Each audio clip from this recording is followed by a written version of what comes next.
مرد کو یہ کہہ دیا جائے نظر جھکا کے رکھ. ہمارے ہاں تو بہت سارے لوگ ہیں جن کے اندر ایک لیڈر پایا جاتا ہے. انہیں تو گلی سے گزرنا، ادھر بھی دیکھنا ادھر بھی دیکھنا، سلوٹ کرنے سلام کرنے کی، تو اندر ایک لیڈر ہے تو وہ لیڈر تو نظر جھکانے نہیں دیتا. ایک صحابی فرماتے ہیں کہ نبی پاک صلی اللہ تعالی علیہ وسلم نے ہمیں رستوں میں بیٹھنے سے منع کیا.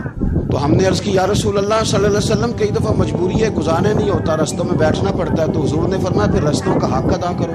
یا رسول اللہ رستے کا حق کیا ہے؟ فرمایا ایک تو آنے جانے والے کو سلام کرو، اور دوسرا یہ کہ رستے سے تکلیف دہ چیز کو ہٹاؤ، اور پھر فرمایا کہ بھلائی کا حکم دو اور برائی سے منع کرو، اور پھر فرمایا کہ رستے کا حق کیا ہے کہ رستے میں رہنا ہے تو نظریں جھکا کے رہو. پھر ایسا نہ ہو کہ ہر شخص پر آپ کی نظر پڑے، ہر شخص پر. اور عورت کے لیے بھی یہ حکم ہے کہ وہ بھی نہ دیکھے غیر محرم کا چہرہ. اس کو بھی اگر شہوت کے ساتھ وہ دیکھے گی تو وہ بھی اتنی ہی مجرم ہے. ایک بزرگ تھے، ہر وقت اللہ سے عافیت مانگتے تھے. لوگوں نے پوچھا، لوگ ان کو صالح جانتے تھے، نیک سمجھتے تھے، کہ حضور آپ اور کوئی دعا مانگتے نہیں، عافیت ہی مانگتے ہیں. فرمانے لگے میں مانگا کرتا تھا شروع میں، بعد میں خیال آیا. فرماتے میں مزدوری کرتا تھا، ایک جگہ پہ ڈیوٹی کر رہا تھا تو تھک گیا، اور وہ جو کام لینے والے لوگ تھے ان کا رویہ بھی بڑا ترش تھا، تکلیف ہوئی. تو میں نے اپنے مالک کی بارگاہ میں عرض کی، مالک اگر 2 روٹی بغیر مجھے مشقت کے مل جائے دن میں. کہتے ہیں میں نے یہ دعا مانگ لی.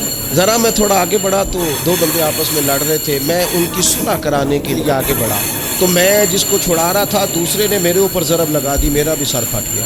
تھوڑی دیر کے بعد وہاں پولیس آ گئی، وہ تینوں کو لڑنے والا سمجھ کے اٹھا کے لے گئے. مجھے جیل ہو گئی. 2 روٹیاں بغیر مشقت کے روز ملنی شروع ہو گئی. کہتے ہیں وہ 2 روٹیاں روز ملتی، کوئی کام نہیں کرنا پڑتا، پر جیل ہو گئی.